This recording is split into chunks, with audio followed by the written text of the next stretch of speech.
नमस्कार। जैसा कि कल के अध्याय में मैंने उल्लेख किया था कि पांडवों का 13 वर्ष का वनवास और अज्ञातवास का समय समाप्त हो गया था, तो अब वो राजा विराट की नगरी राजधानी को छोड़कर विराट राज्य में ही एक उपलव्य नामक स्थान पर जाकर रहने लगे। और अज्ञातवास का समय पूरा होने के बाद पांचों पांडव जो है अपने असली रूप में ही रहने लगे। अब अपना आगे का कार्यक्रम तय करने के लिए पांडवों ने अपने बंधुओं और मित्रों को बुलाने के लिए कुछ दूत भेजे। श्री कृष्ण अपने भाई बलराम, अर्जुन की पत्नी सुभद्रा एवं पुत्र अभिमन्यु और यदुवंश के कई वीरों को साथ लेकर उपलव्य नगर आ गए। इंद्रसेन राजा आदि भी अपने अपने रथों पर सवार होकर काशीराज व वीर शैव्य भी अपनी 2 अक्षौणी सेना के साथ युधिष्ठिर के नगर उपलव्य में आ पहुँचे। पांचाल नरेश द्रुपद 3 अक्षौणी सेना लेकर आए और उनके साथ शिखंडी, द्रौपदी का भाई धृष्टद्युम्न तथा द्रौपदी के 2 पुत्र भी आ गए।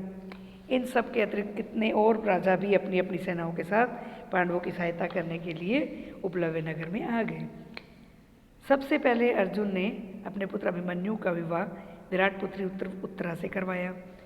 तत्पश्चात सभी आए हुए राजा विराट राजा की सभा भवन में मंत्रणा करने के लिए एकत्रित हुए कि आगे क्या योजना बनाई जाए। विराट के पास श्री कृष्ण और युधिष्ठिर तथा द्रुपद के पास बलराम और सात्यकी बैठ गए। सभा में और भी बहुत सारे प्रतापी राजा बैठे हुए थे, विद्यमान थे। सभा में सब अपने अपने आसनों पर बैठने लगे। फिर श्री कृष्ण उठे और कहने लगे, सम्माननीय भाई और बंधुओं और मित्रों, आज हम सब यहाँ इसलिए एकत्रित हुए हैं कि कुछ ऐसी योजना बनाई जाए कि जो युधिष्ठिर और दुर्योधन के लिए लाभप्रद हो और न्यायोचित भी हो, और जिससे पांडवों और कौरवों का सुयश भी बढ़े। जो राज्य युधिष्ठिर से छीन लिया गया है वह उनको वापस मिल जाए तो पांडव शांत हो जाएंगे और दोनों में संधि हो सकती है। मेरी राय यह है कि दुर्योधन के साथ उचित ढंग से बातचीत करके उन्हें समझाने के लिए किसी ऐसे व्यक्ति को दूत बनाकर भेजा जाए जो इस कार्य को पूरा करने के योग्य हो। तभी बलराम बोले, श्री कृष्ण जी ने जो सलाह दी है ना, वो मुझे बिल्कुल न्याय संगत लगती है। सभी जानते हैं कि पांडवों को आधा राज्य मिला था जिसे वो जुए में हार गए थे। अब वो उसे दोबारा प्राप्त करना चाहते हैं। यदि शांतिपूर्वक तरीके से वे अपना राज्य प्राप्त कर सकें तो इससे न केवल पांडवों की परंतु दुर्योधन व सारी प्रजा की भी भलाई होगी। बलराम के कहने का मतलब यह था कि युधिष्ठिर ने जानबूझकर अपनी इच्छा अनुसार चौसर खेलकर राज्य को गंवाया, इसमें कोई शक नहीं है। उनकी इन बातों को सुनकर यदुकुल वीर तथा पांडवों का हितैषी सात्यकी क्रोधित हो चुका था। उससे रहा नहीं गया और वह उठकर बोला, बलराम जी की बातें मुझे बिल्कुल भी अच्छी नहीं लग रही हैं। युधिष्ठिर को आग्रह करके चौसर खेलने के लिए विवश किया गया था और खेल में छल कपट से हराया गया था। फिर भी इन्होंने अपनी सज्जन पुरुषता दिखाते हुए 12 वर्ष का वनवास और 1 वर्ष का अज्ञातवास बिताया है और खेल की शर्तें पूरी की हैं। दुर्योधन उसके साथी से जो कह रहे हैं कि 12 मास पूरे होने से पहले उन्होंने पांडवों को पहचान लिया है, तो ये बिल्कुल गलत है और अन्याय है। मेरी राय में दुर्योधन बिना युद्ध किए मानेगा नहीं, इसलिए अब थोड़ा सा भी विलंब करना हमारे लिए गलत होगा। सात्यकी की इन दृढ़तापूर्वक बातों को सुनकर राजा द्रुपद बहुत खुश हुए। वे बोले, सात्यकी ने जो कहा वह बिल्कुल ठीक है, मैं उनकी बात पर पूरी तरह सहमत हूँ। शल्य, धृष्टकेतु, कैकेयी आदि सभी राजाओं के पास भी अभी से दूत भेज देने चाहिए।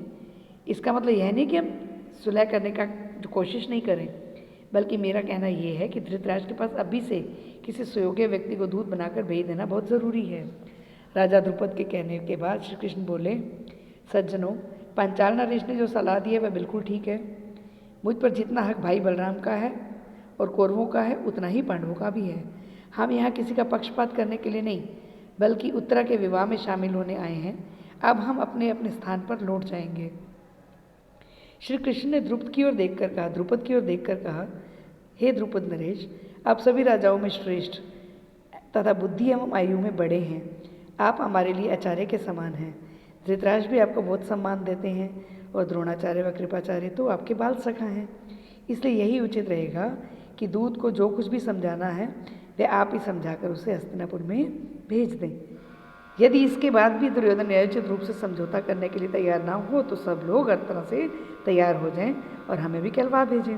यह निश्चय हो जाने के बाद श्री कृष्ण अपने साथियों के साथ द्वारका वापस चले गए। राजा विराट, द्रुपद, युधिष्ठिर आदि सब युद्ध की तैयारियों में लग गए। चारों ओर दूत भेज दिए गए। सब मित्र राजाओं की सेना इकट्ठी करने का संदेश भी भेज दिया गया। पांडवों की सहायता करने के लिए राजा अपनी अपनी सेना तैयार करने लगे।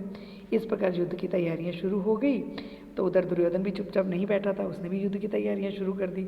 उसने भी अपने मित्रों के यहाँ दूतों द्वारा सेनाएं इकट्ठी करने का संदेश भेज दिया। इस प्रकार पूरा भारतवर्ष आगामी युद्ध के डर से जो है ना घबरा रहा था, परेशान हो रहा था। चलिए आज का अध्याय यहीं समाप्त करते हैं, फिर मिलेंगे अगले अध्याय में।